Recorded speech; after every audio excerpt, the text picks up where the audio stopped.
Kisah ini adalah awal mula malaikat Israel menjadi malaikat pencabut nyawa.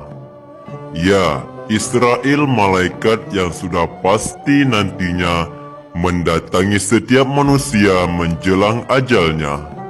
Dia ditugaskan oleh Allah Subhanahu wa Ta'ala untuk mencabut nyawa manusia.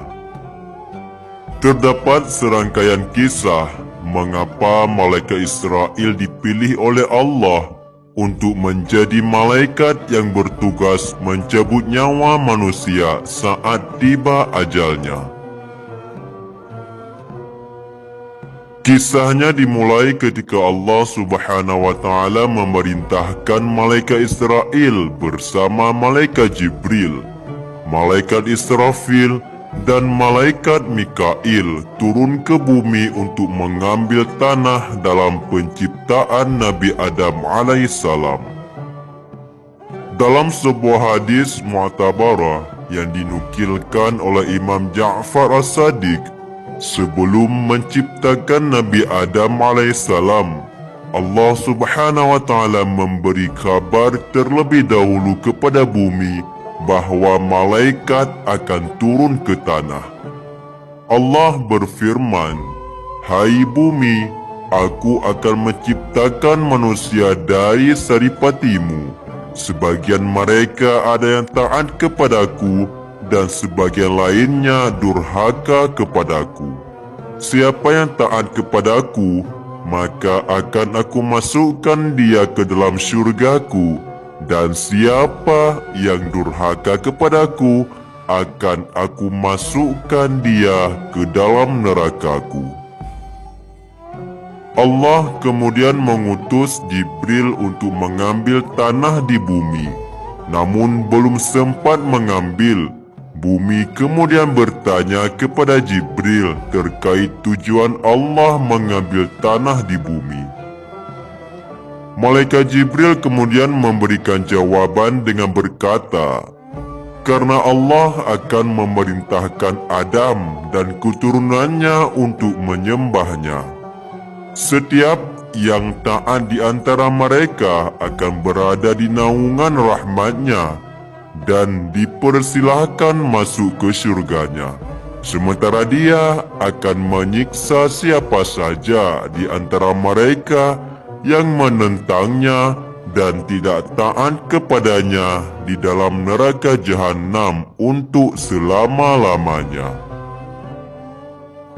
Mendengar jawaban tersebut, kemudian bumi bersumpah dengan nama Allah Subhanahu wa Ta'ala bahawa ia tidak sanggup menanggung beban manusia di bumi dan berkata, "Demi Allah, aku berlindung kepadamu dari utusanmu agar engkau tidak mengambil sebagian dari kami jika nantinya akan menjadi penghuni neraka."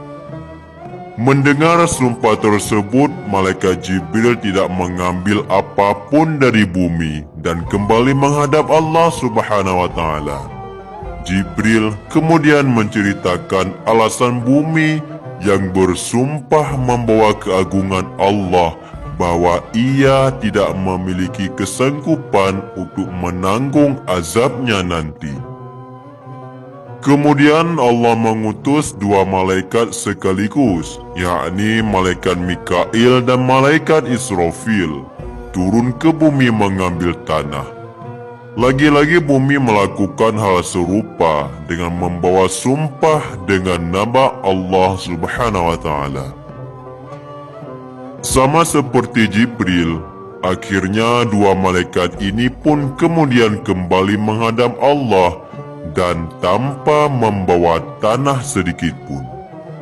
Allah kemudian memerintahkan malaikat Israel untuk mengambil tanah itu. Malaikat Israel berbeda dengan tiga malaikat lainnya. Saat dia di bumi, ia kemudian langsung memukul bumi dengan pandangannya hingga membuat bumi bergetar ketakutan. Malaikat Israel kemudian mengambil segenggam tanah meskipun saat itu bumi sudah bersumpah atas nama Allah.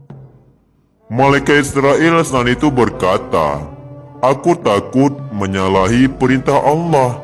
Aku sama sekali tidak akan melanggar perintah Tuhanku, walau dengan segala kerendahan dirimu." Saat mengambil sebagian tanah itulah, bumi juga menangis merasa kehilangan. Tanah yang diambil Israel itu kemudian dibawa menghadap Allah Subhanahu wa Ta'ala. Allah kemudian berfirman kepada malaikat Israel, "Mengapa engkau tidak mengikuti sumpahnya?" Malaikat Israel pun menjawab, "Perintahmu lebih aku ikuti dan aku takuti daripada sumpahnya bumi." Allah kemudian berfirman kepada malaikat Israel, "Engkaulah malaikat pencabut nyawa atau malakul maut." Dari situ Israel kemudian dipilih Allah menjadi malaikat pencabut nyawa jika sudah tiba ajalnya seseorang. Malaikat Israel memiliki kelebihan dan kemampuan yang diberikan Allah Subhanahu wa Ta'ala. Ia bahkan mampu membalikkan dunia ini sebagai kemampuan manusia yang sanggup membolak-balikkan tangannya. Sewaktu Israel menjalankan tugas dengan mencabut nyawa manusia di dunia, ia akan turun ke dunia bersama dengan dua malaikat lainnya, yakni malaikat rahmah dan juga malaikat azab. Menurut kisah Qabil Akhbar, malaikat maut tidak mengetahui kapan tiap-tiap manusia tiba ajalnya. Dikatakan olehnya bahwa Allah telah menciptakan sebuah pohon atau Sidratul Muntaha di bawah Arash dengan jumlah bilangan makhluk yang Allah ciptakan. Jika satu makhluk itu telah diputuskan ajalnya, maka umurnya tinggal 40 hari dari hari yang diputuskan. Setelah itu jatuhlah daun itu kepada malaikat maut. Tahulah bahwa dia telah diperintahkan untuk mencabut nyawa orang yang tertulis pada daun tersebut. Sampai ada daun dari pohon yang terletak di bawah Arash gugur.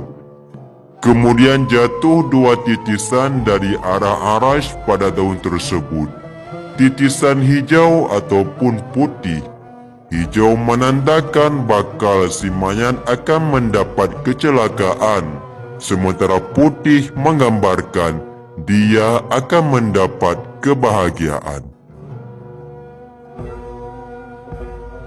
Itulah cikal bakal asal-usul terciptanya malaikat Israel, yaitu malaikat pencabut nyawa yang diperintahkan oleh Allah Subhanahu wa Ta'ala untuk mencabut nyawa seseorang yang telah sampai ajalnya dalam keadaan apapun, dalam kondisi apapun, tanpa memandang usia, tanpa memandang umur, memandang kesehatan.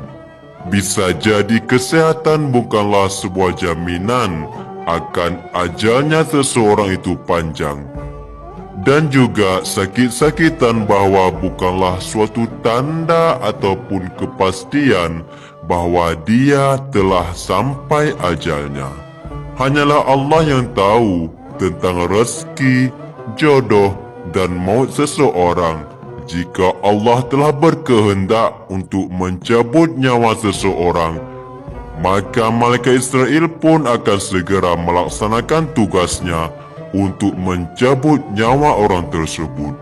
Semoga saja kita semua dipanjangkan oleh Allah Subhanahu wa Ta'ala, diberkahkan umur kita agar kita mati nanti dalam keadaan husnul khatimah dan mendapat ganjaran dari Allah Subhanahu wa Ta'ala berupa kebahagiaan, kenikmatan, dan dimasukkan ke dalam syurga Allah Subhanahu wa Ta'ala kekal selama-lamanya. Dan semoga saja kita dibebaskan dari segala fitnah, baik fitnah dunia ataupun fitnah akhirat.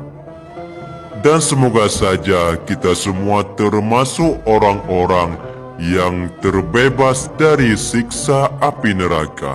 Amin ya rabbal alamin. Semoga saja sekilas kisah singkat di atas dapat memberi manfaat bagi kita semua dan juga dapat menjadi ilmu pengetahuan yang baru. Wallahu a'lam bishawab. Assalamualaikum warahmatullahi wabarakatuh.